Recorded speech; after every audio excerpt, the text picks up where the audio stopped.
여러분 안녕하세요. 오늘은 금요일 장 막판 무서운 기세로 상한가를 말아 올린 종목 레미콘 제조 전문업체 모엔즈 이야기입니다. 주식 토론방에서는 대장 모엔즈, 부대장 페이퍼코리아 이런 말이 돌고 또 블로그 글에서는 세력이 작정했다. 월요일 연상 갈까? 개미 유인 더실까? 이런 자극적인 문장들이 쏟아졌죠. 근데 여러분 여기서 가장 중요한 건 이거예요. 상한가에는 이유가 있고 그 이유에는 팩트와 스토리가 섞여 있다는 것. 오늘은 그걸 현미경처럼 분해해서 진짜로 무엇 때문에 상한가 갔는지, 연상 가능성은 어느 정도인지, 대응은 어떻게 해야 하는지 근거 중심으로 쫙 정리해 보겠습니다. 1. 결론부터 모엔즈 상한가의 1차 트리거는 새만금 뉴스였다. 금요일 모엔즈는 종가 4,625원 29.92% 상한가로 마감했습니다. 거래량도 약 684만 주로 크게 터졌고 장중 저가고가 범위가 3,510원에서 4,625원으로 변동폭도 컸습니다. 그럼 왜 올랐냐? 그날 시장에서 가장 강하게 돈이 몰린 키워드 중 하나가 바로 현대자동차그룹 새만금 9조 원 투자 이슈였습니다.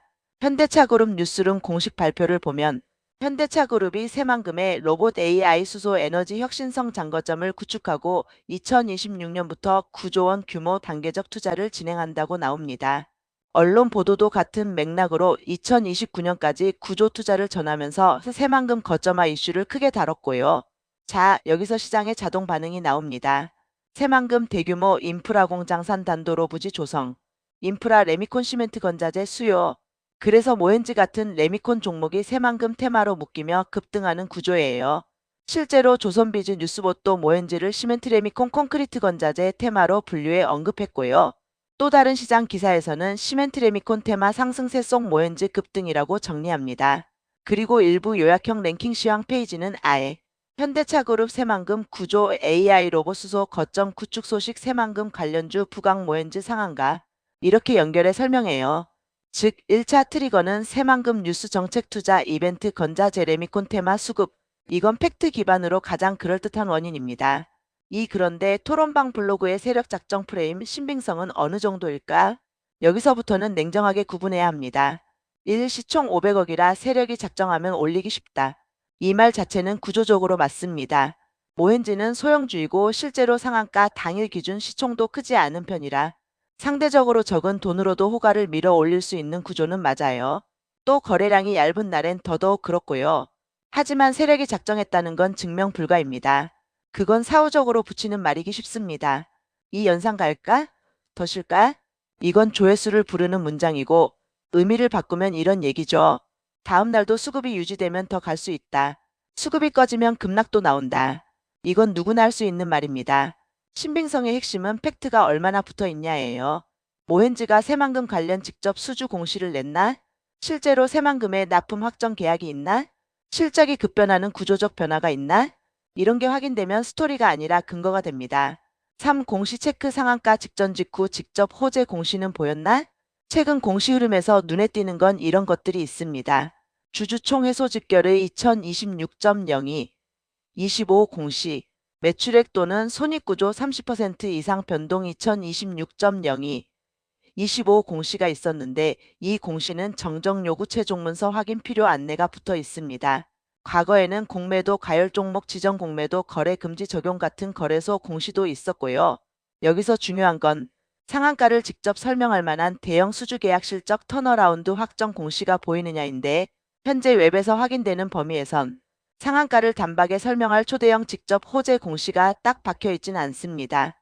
따라서 이번 급등은 공시로 쏘았다기보다는 뉴스새만금로 테마가 붙어 수급이 몰렸다 쪽이 더 설득력 있습니다. 4. 재무사업 체력 모엔즈는 성장주냐 테마주냐? 여기서 정말 중요한 구분이 나옵니다. 모엔즈는 기본적으로 레미콘 제조 판매가 주력이고 공장 거점도 춘천 원주 평택 등에 있다고 정리돼 있습니다. 그런데 실적 설명을 보면 분위기가 묘합니다. FNGUID 기업 스냅샷에서는 건설 경기 침체 영향으로 매출이 감소했고 영업이익이 적자 전환 순손실도 확대됐다는 내용이 들어가 있어요. 즉 기본 체력 펀더멘털만 놓고 보면 모엔즈는 당장 강한 성장 기대감으로 주가가 올라간다기보다는 경기 정책 개발 이슈가 붙을 때 테마 수급으로 튀는 성격이 더 강합니다.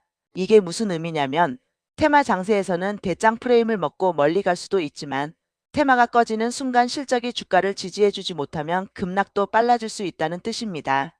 5차트 흐름 금요일 막판 상한가는 어떤 의미인가? 자, 차트 이야기로 들어가 볼게요. 상한가 당일 데이터만 봐도 힌트가 많습니다. 종가 4,625원 상한가, 장중 저가 3,510원, 전일 종가 3,560원, 52주 고가 5,490원, 52주 저가 2,675원. 그리고 조선비즈 속보 흐름을 보면 장중에 VI 변동성 완화 장치 발동이 먼저 나오고 그 뒤에 상한가 기사도 나왔죠. 이 말은 뭘 뜻하냐? 장 초반부터 수급이 들어왔고 특정 구간에서 매수세가 강해지며 변동성 완화 장치까지 건드리고 결국 종가까지 잠궈버렸다. 여기서 시장이 월요일에 기대하는 건 딱 하나예요. 월요일 갭상으로 한 번 더 띄울 수 있나? 육수급 누가 샀나? 그리고 그게 왜 중요하나? 개별 종목 투자자별 순매수는 정밀하게 보려면 HTS 증권사 데이터가 필요하지만 우리가 웹에서 확인 가능한 힌트는 테마 수급입니다. 매경 계열 기사에서는 그날 시멘트레미콘 테마가 강세였고 최근 5일 기준으로는 테마 안에서 외국인 기관은 순매도 흐름 개인이 순매수라는 요약도 붙어 있습니다. 즉 이런 류의 테마 급등은 종종 기관 외국인의 장기 매집이라기보다 단기 트레이딩성 자금이 주도하는 경우가 많습니다. 그래서 월요일에 관전 포인트가 바뀝니다. 좋은 기업이냐? 이전에 수급이 유지되느냐가 더 중요해요. 7상승 여력은 어디까지 열려있나? 현실적인 상단 하단 지도. 여기부터는 가능성 이야기입니다. 가능성은 조건이 붙습니다. 1. 상단 저항 52주 고가 5,490원. 가장 직관적인 다음 목표는 52주 고가 5,490원입니다. 여기까지는 테마가 살아있고 거래대금이 유지되고 장이 받쳐주면 열려있어요. 하지만 그 위로는 그건 추가 재료가 있어야 시장이 설득됩니다. 예를 들면 새만금 관련 후속 발표가 연속으로 나오거나 모헨즈가 새만금 산당 관련 직접 수주납품 같은 확정 재료를 내거나 섹터 전체 시멘트레미콘과 동반 랠리를 하거나 이런 것들이요. 이 하단 지지 상한가 당일 저가 3,510원과 전일 종가대 3,560원. 반대로 꺾일 때 중요 지점은 당일 저가 3,510와 전일 종가대 3,560 근처입니다. 왜냐하면 월요일에 갭을 띄우고 흔들 때 그 구간이 뚫리면 상한가의 의미가 빠르게 퇴색할 수 있거든요. 8 월요일 연상 가능성 확률은 이렇게 판단한다. 연상 2연상은 기분이 아니라 조건 게임입니다. 연상 가능성을 올리는 조건. 시초가 갭상. 초반 눌림에서 거래량이 죽지 않고 재유입. 호가 잔량이 잠기면서 매도벽을 계속 흡수. 테마 동반주 레미콘 건자재도 같이 강세.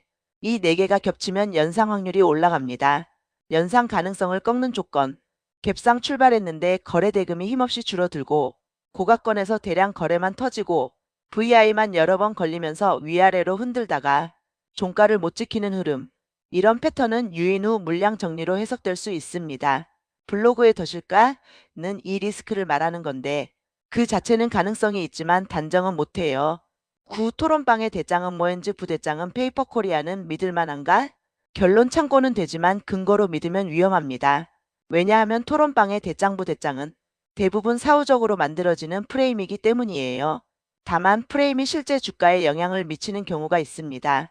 소형주는 특히 커뮤니티 확산 검색량 증가 단타 자금 유입 변동성 확대 이런 루프가 생기거든요. 그래서 토론방 글은 진실이라기보다 수급을 만드는 촉매 정도로 보는 게 정확합니다. 10대응 전략 이건 3가지 시나리오로 짜야 한다. 자, 여기부터는 실전입니다.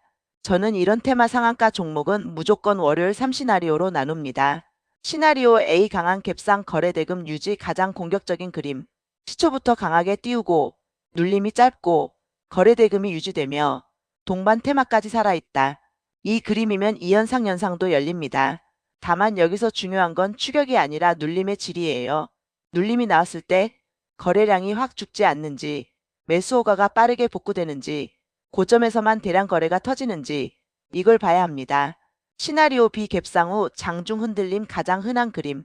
이 케이스가 현실에서 제일 많이 나옵니다. 갭상 흔들기 개인 심리 흔들기 위로 다시 들거나 혹은 눌러버리거나 이때는 고점에서 쫓아가면 손이 묶이는 경우가 많고 차라리 거래대금이 유지되는 눌림 구간이 있는지 체크해야 해요. 시나리오 C 갭이 약하거나 갭 하락 상한가 종가 관리형 가능성. 금요일 상한가가 종가 장극이었고 월요일에 힘이 빠지면 이 시나리오가 나옵니다. 이 경우는 대응이 딱 하나입니다. 손절 라인을 정해놓고 기계적으로 대응. 왜냐하면 펀더멘털이 받치는 성장주 스타일이 아니라 테마 수급형이라서 한번 꺾이면 회복에 시간이 걸릴 수 있기 때문입니다. 10일 오늘 대본의 핵심 정리 팩트 vs 스토리. 마지막으로 여러분이 가장 궁금해한 질문으로 돌아가겠습니다. 토론방 블로그 말 신빙성 있나요? 팩트로 강한 부분. 모엔지는 레미콘 업체 임효공장 거점 포함 현대차그룹이 새만금의 로봇 AI 수소 거점 구축 구조 투자 발표가 있었고 그날 모엔지는 4,625원 상한가로 마감했고 거래량이 크게 터졌다는 것. 이건 맞습니다. 추정 가장일 수 있는 부분. 세력이 작정했다. 월요일 연상 확정. 새만금 수혜가 모엔지로 확정. 이건 근거가 부족한 스토리입니다. 자, 오늘은 모엔지 상한가의 이유를 뉴스새만금 구조 테마 수급 공시 체크 재무 체력 차트 시나리오까지 팩트와 추정을 분리해서 정리해봤습니다. 월요일 관전 포인트는 딱 두 가지입니다. 거래 대금이 유지되느냐, 테마 동반주가 같이 강하냐. 이 두 가지가 유지되면 연상도 열릴 수 있고 둘 중 하나라도 무너지면 상한가 다음날 변동성 지옥이 열릴 수 있습니다.